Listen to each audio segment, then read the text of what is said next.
Communist Manifesto of Karl Marx and Friedrich Engels. Um, I suppose it might be true to say that John Locke is a pretty good candidate for this as well, but I think Karl Marx has been the most influential political theorist in history. Influenced more people, more developments, more profoundly. I guess maybe Confucius is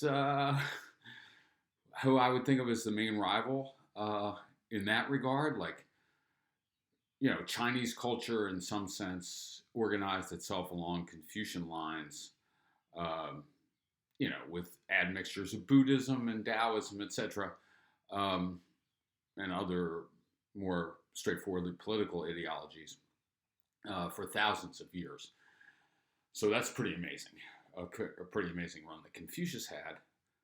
A lot of times people think of philosophy as like a really impractical. I've been doing philosophy my whole life, and I actually think that I probably haven't had any effect on any real world events, basically. Okay. And I actually am comfortable with that. In some ways, it would be. I'd rather not be responsible for the kind of thing Karl Marx was responsible for.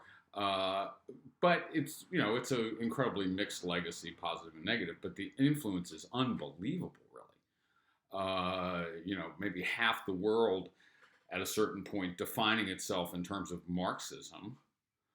Defining itself as pursuing Marxism as a political ideal or a method of political analysis, perhaps, as well. And there's the influence of Marx is still everywhere, even in the people who reject him entirely.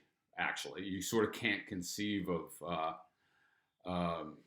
doing history in a variety of disciplines, even art history or something like that, without at least, deep underneath there's liable to be factors of Marxism, bits of Marxism, or, developments out of Marxism and so on. Partly that is because Marx held that the fundamental reality of human life is an economic reality. It's, for example, in art history, there's a shift toward discussing things like patronage systems.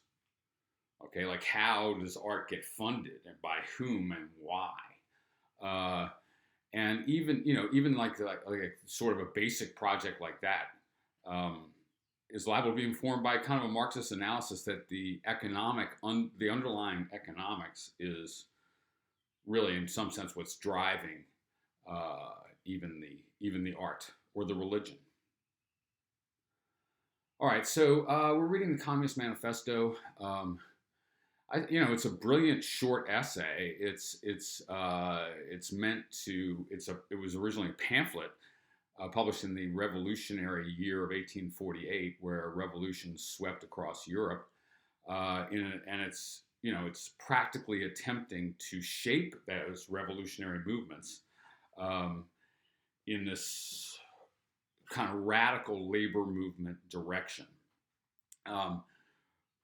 But for a popular pamphlet, you might compare it to Common Sense by Thomas Paine, for instance, which is another really good example of this, like popular agitation with practical intention to really shape an actual social movement, but also a lot of philosophical sophistication and a kind of lot of the basic ideas of Marx, some of which are very complex, really, very complex, are presented in some kind of decently clear way.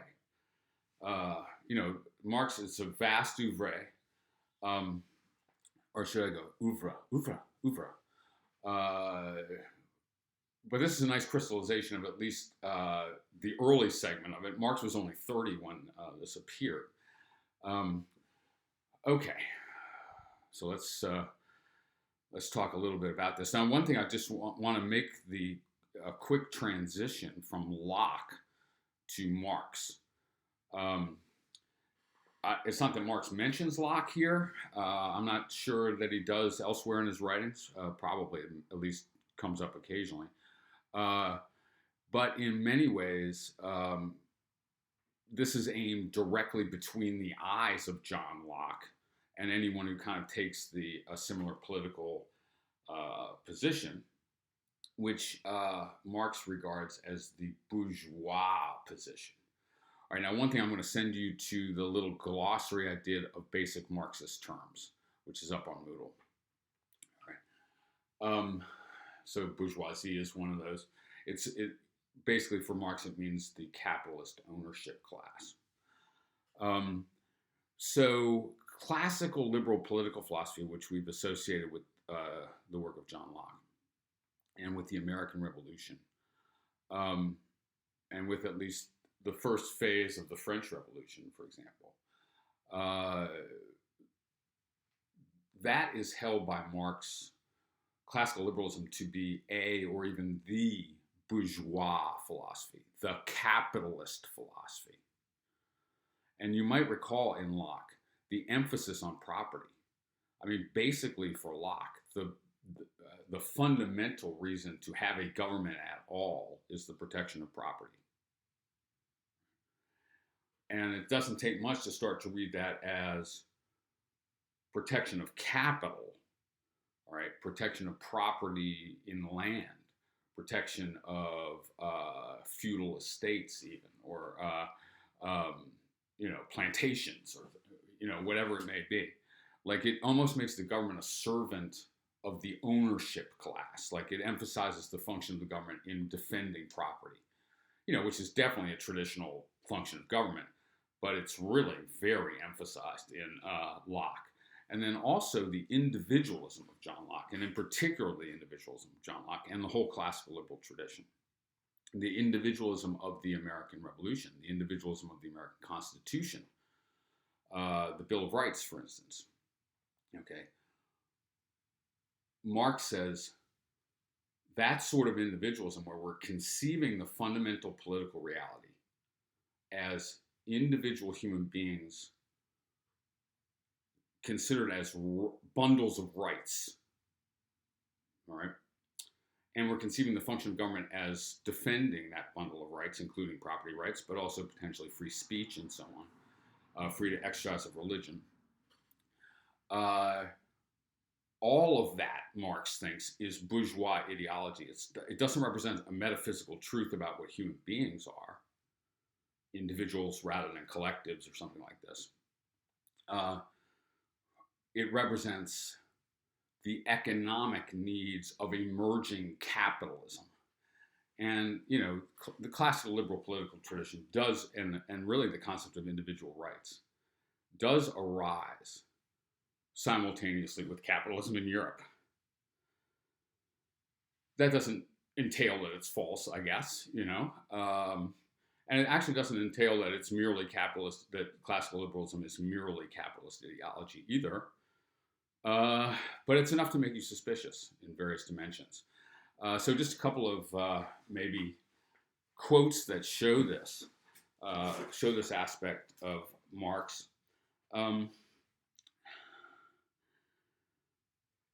He says this, each step in the development of the bourgeoisie, the capitalist ownership class, was accompanied by a corresponding political advance of that class. An oppressed class under the sway of the feudal nobility, an armed and self-governing association in the medieval commune.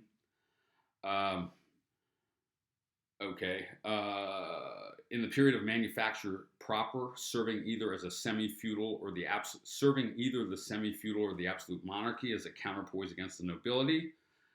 And now I'm going to start to describe how he's viewing the shape of history that he's encapsulating here. The bourgeoisie has at last, since the establishment of modern industry, and 1848 is ground zero of industrial capitalism in Europe. incredibly rapid industrial growth, unevenly spread throughout the continent in that period. And that is definitely what Marx is responding to, industrial capitalism. The bourgeoisie has at last, since the establishment of modern industry and the world market, conquered for itself in the modern representative state exclusive political sway. The executive of the modern state is but a committee for managing the common affairs of the whole bourgeoisie. All right, so Marx associates representative democracy with capitalism. Okay, it might seem to be independent, like the rights of individuals and the exercise of the franchise and representative democracy seem to be independent of any particular economic system. But for Marx, no political system is independent of the economic system. The economic system is the base, and politics, among other things, is what Marx calls superstructure. Or you can read that in the glossary, I guess, up on Moodle, a little more about this. The political system reflects the economic reality, and the arts reflect the economic reality, and the religion reflects the underlying economic reality, which is really driving the whole thing.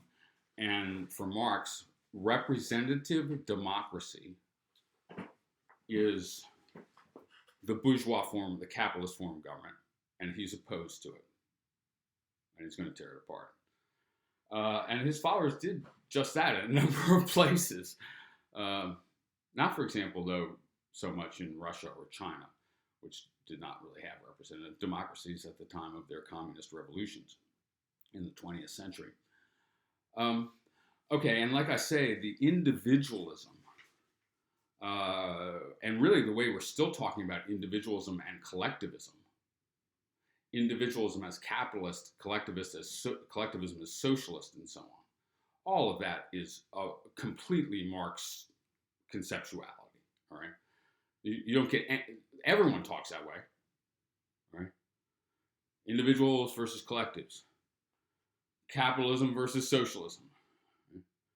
Well, you don't conceive of any of those categories without Marx, all right? All right.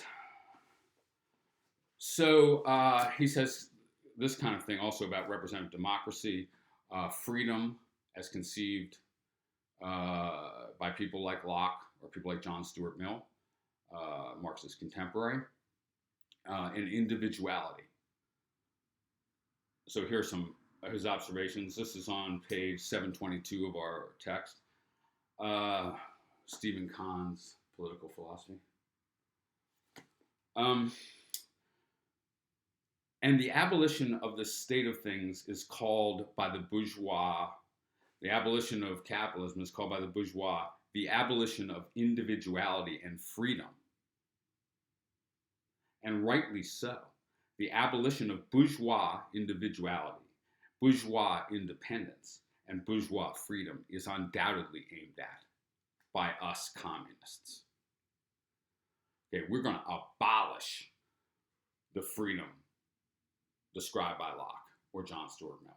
Freedom conceived as individual rights, for instance. We're aiming to, that's merely a capitalist ideology, and we're going to abolish that kind of individualism. Okay. You must confess that by individual, you mean no other person than the bourgeois, than the middle class owner of property. Okay, and that's another way that he uses the term bourgeois, the middle class owner of property. Someone who owns property within capitalism is a member of the bourgeoisie.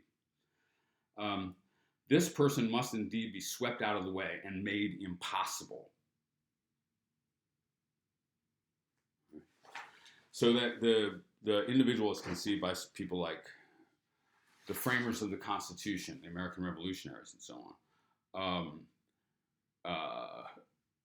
is going to be abolished in the coming phase. All right. Now, let me describe Marx's philosophy of history. The whole idea of the philosophy of history is really a fascinating one.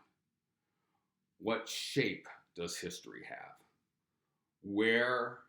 What principles could be used to describe the entire progress of history up until now? What are the driving forces? And if we could tell that at the broadest scope, we could also tell where the hell we're going, maybe. Right? The 19th century was the golden era of the idea of a philosophy of history, the idea that history has a determinate structure that can be discovered and that hence we can show where we're headed.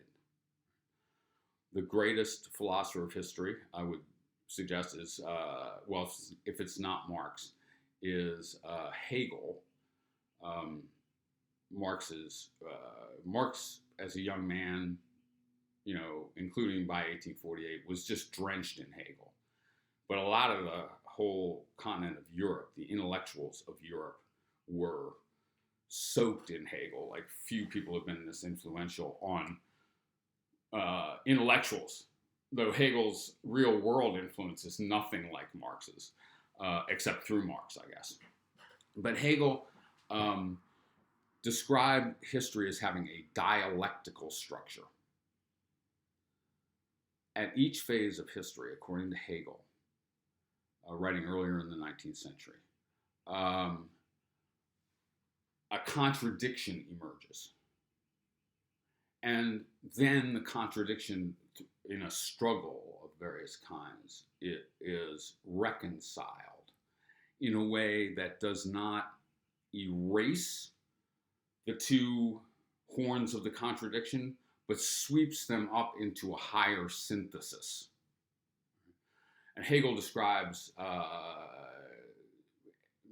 quite similar to Marx in a way, except, so for Hegel, though, the thesis, antithesis, synthesis structure, the dialectical structure of history, is actually the history of God's self-consciousness, or God coming to be self-conscious through and in us.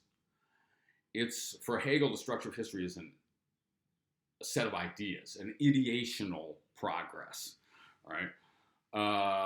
Or, like I say, towards self-consciousness. Anyway, and Hegel is an idealist in the philosophical sense, which means he thinks that the whole universe is mind, or the contents of a mind.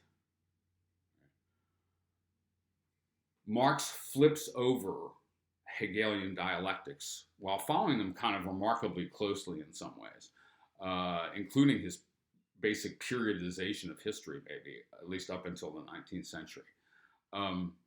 Like basically ancient, medieval, modern phases. But he flips over the driving force, which is not ideational at all in Marx. It is material, the material conditions of production.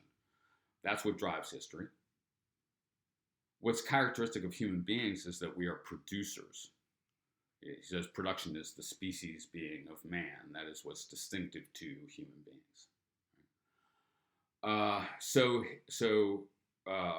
Marx's position, following and flipping over Hegel, is known as dialectical materialism.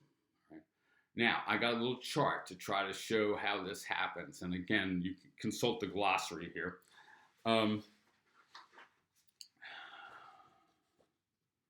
Let's see how we can see this. All right, we're going to start with the ancient economy, an ancient economy based on slavery. I mean, how accurate this is as overall historical account is constantly up for grabs, I guess. And it's obviously far too simplistic when presented like this. And Marx is aware of that. His accounts, all things considered, get pretty complex. But this is maybe a simplistic version of it, a simplified version. Okay, so you have an ancient economy.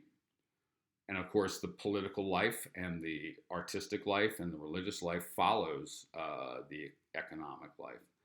And we think of the thesis and antithesis. So it's, the dialectical structure is sometimes described as thesis, antithesis, synthesis.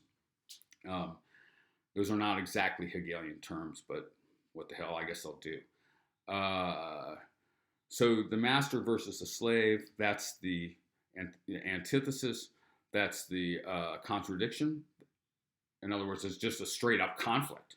The masters and the slaves have different interests, okay? And they fight for those interests.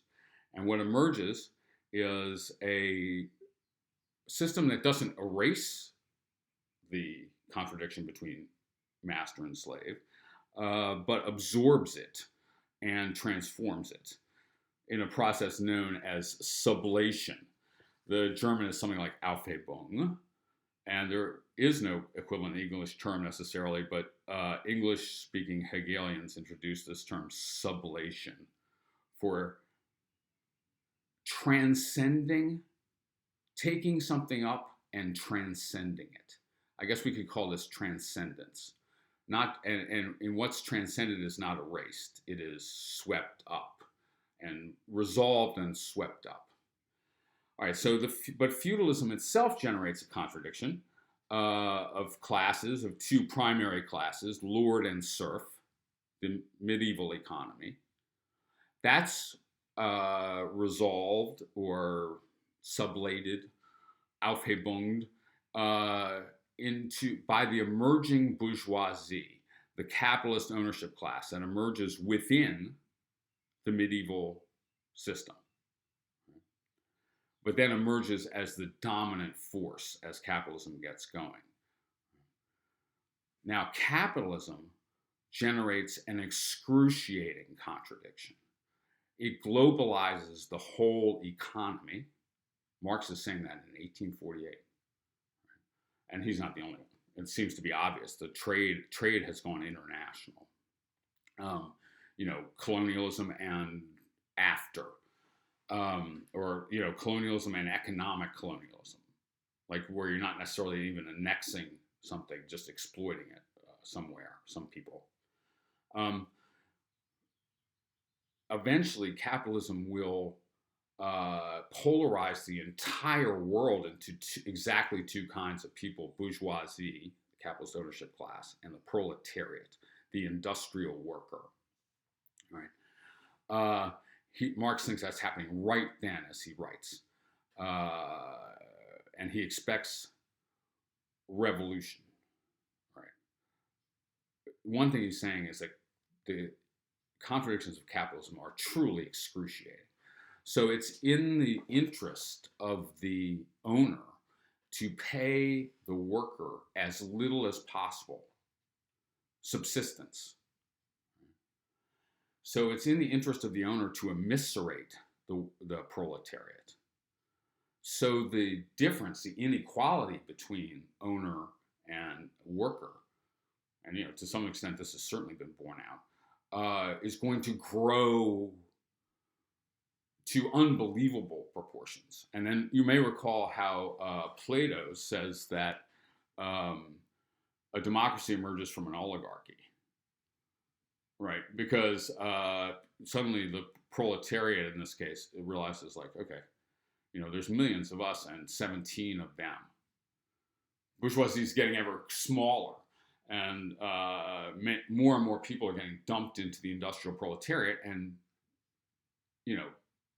and impoverished more and more. So Marx expects a revolution, certainly by the end of the 19th century, I think, worldwide probably as well, though it might proceed at different paces at different places. And he expects, and Hegel predicted the end of history. Maybe he even thought that he had accomplished the end of history, G.W.F. Hegel. Marx thinks that history essentially ends with communism. This whole dialectical process of contradiction and resolution, contradiction and resolution, contradiction and resolution ends with communism, because communism ends class conflict. That's what it's for. That's what it is. Um, and when class conflict ends, history ends, because class conflict is the driver of history. History, in this sense, ends. Things will still happen. Events will still occur. You might have natural disasters and stuff, but history as class conflict, which is the way Marx thinks what's driven the whole structure of history, will end with communism. And then we can try to talk about but then, much of the world underwent communist revolutions explicitly indebted to Marxist positions. But at least people tend to think that we're still in a capitalist phase now. And so Marx influenced people now will call the phase that we're in late capitalism. People have been using the phrase late capitalism since probably about 1910. Okay, so it's worth thinking about why it didn't happen the way Marx thought it would, if it didn't, or why it took a lot longer, or in what sense he was right and what sense he was wrong, looking back on it from, it's getting to be almost 200 years since the Communist Manifesto. Right? I'm not sure politics has gone on to do that much more than they were doing in the 19th century ideologically, but what the hell. Okay. So that's a lot real quick, I see. But now, okay, so let's talk about what Marx sees as emerging after capitalism, or how he sees the revolution that will destroy capitalism, and how he sees the positions that will emerge from that revolution, or how he begins to see the communist future. Now, this is notoriously a thin point in Marx. He's got this incredibly elaborate, detailed economic analysis of history and of the contemporary situation when he's writing books like Capital in Europe. All right, but he doesn't have very elaborate descriptions of the communist future, which is a hard job, okay, to describe how it's really going to happen. And actually, one of the fuller statements, or certainly one of the more definite statements of what a communist revolution, which is coming inevitably,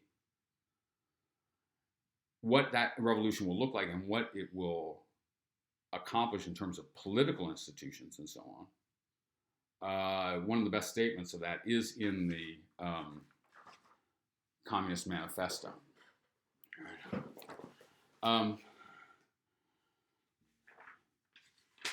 It's fascinating, actually, his program, in a variety of senses. So one great question in political philosophy, or at least I think it's an important question myself, is, was Karl Marx a totalitarian? And a lot of Marxists will excuse Marx for almost all the things that anyone has ever done in his name. Okay? So, if you're looking at Stalin, the forced collectivization of agriculture, as Stalin goes, Marx, Marx, Marx. Or Pol Pot in the killing fields, as the Khmer Rouge goes, Marx, Marx, Marx. You say, Marx had nothing to do with that, that's totally misinterpreted. Or you might even say, okay, half the world has tried Marxist, on their own account, have tried Marxist ideas on for decades. And a certain kind of Marxist is liable to say, but real Marxism has never been tried. After a while, I think that begins to wear thin, or really you begin to see that this is an article of faith rather than a product of reason. Though Marx presents what he's doing as scientific, and really does have a lot of empirical underpinnings. Okay, so when he describes, this is on page 725, toward the end of section 3 of the Communist Manifesto. The proletariat, he writes, or they write, Marx and Engels. I should have talked a little more about Engels. Very interesting figure. And their collaboration is fascinating. But I guess maybe that's not a theme we can take up right now. The proletariat in a communist revolution, as the revolution emerges victorious over capitalism, will use its political supremacy to wrest by degrees all capital from the bourgeoisie, to centralize all instruments of production in the hands of the state, i.e., of the proletariat organized as the ruling class. Okay, so for Marx, the representative democracy is the bourgeoisie as the ruling class. It's the political system of the bourgeoisie. The state that emerges in the communist revolution will be the proletariat organized as a ruling class. So the state will be identical to the class. That's where some complexities emerge. And the first move will be to centralize all instruments of production. That's what capital means, the instruments of production. I probably should have clarified that. In the hands of the state. So if people are arguing that Marx really, like these really, really very dictatorial states are not true to the spirit of Marx, I would say, like, centralizing all the means of production in the hands of the state. That is exactly the program pursued in Russia and in China and so on. Okay, and to increase the total productive forces as rapidly as possible. Actually, Marx is pro-industrialization. He regards the bourgeoisie as having been a revolutionary class. They created such rapid change. It took centuries for the medieval system to fall apart. It's going to take minutes, in a way, like, or decades at the most, for capitalism to fall apart, because capitalism makes history unbelievably rapid. There's rapid development.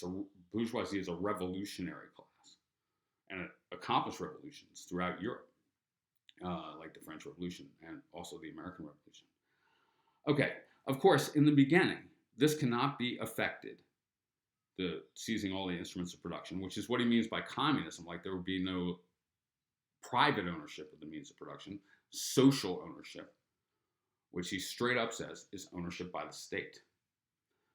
In the beginning, this cannot be effected except through the means of despotic inroads on the rights of property and on conditions of bourgeois production, by means of measures, therefore, which appear economically insufficient and untenable, but which, in the course of the movement, outstrip themselves, necessitate further inroads upon the old social order, and are unavoidable as a means of entirely revolutionizing the mode of production. These measures will, of course, be different in different countries. Nevertheless, in the most advanced countries, the following will be pretty generally applicable. Abolition of property in land and application of all rents to public purposes. A heavy, progressive, or graduated income tax. Abolition of all rights of inheritance. Confiscation of the property of all emigrants and rebels. Centralization of credit in the hands of the state. So the state will take over the banking system by means of a national bank with state capital and an exclusive monopoly. Centralization of the means of communication and transport in the hands of the state. So the state will be running the newspapers, the phone systems, the internet, etc. The means of communication and transport. Extension of factories and instruments of production owned by the state, expanding state-owned enterprises, the bringing into cultivation of wastelands, and the improvement of soil generally in accordance with the common plan, centralized farming policy, equal liability of all to labor, establishment of industrial armies, especially for agriculture. Interesting to think about what that means. Combination of agriculture with manufacturing industries, industrial farming, gradual abolition of the distinction between town and country by a more equitable distribution of the population over the country under forced relocation, I guess. Free education for all children in public schools. Abolition of children's factory labor in its present form. Okay. What's really interesting about that is that, so first of all, there are aspects I think that are just flatly totalitarian. Okay, if you're going to have all means of communication, finance, it's industry, transport in the hands of the state, that's how I define totalitarianism. Okay. On the other hand, a lot of those measures have been instituted, like a progressive income tax, free public education. Okay, those are just like those are very widely accepted. So one question I would ask or leave you with maybe is, did Marx win actually? Okay, what sort of system are we in now? Is it neoliberal late capitalism? Okay, or is it kind of a modified communism? And is that how this kind of all survived? Like maybe capitalism and communism synthesized rather than destroying each other, and history went on. Okay, because the role of the state in the American economy, you can see this in the coronavirus situation, for example, is vast. We have a graduated income tax. We have free public education. The state accounts for 40% of the economy in the U.S. So maybe we're capitalist communists. Certainly China is capitalist communist or something like that. So maybe Marx was just wrong about what the next synthesis would look like. And maybe he was also wrong about whether history would end at this point, like all culminate in Chinese capitalist communism. I don't know. But at any rate, those are some of the ideas bouncing around. Hope y'all doing good.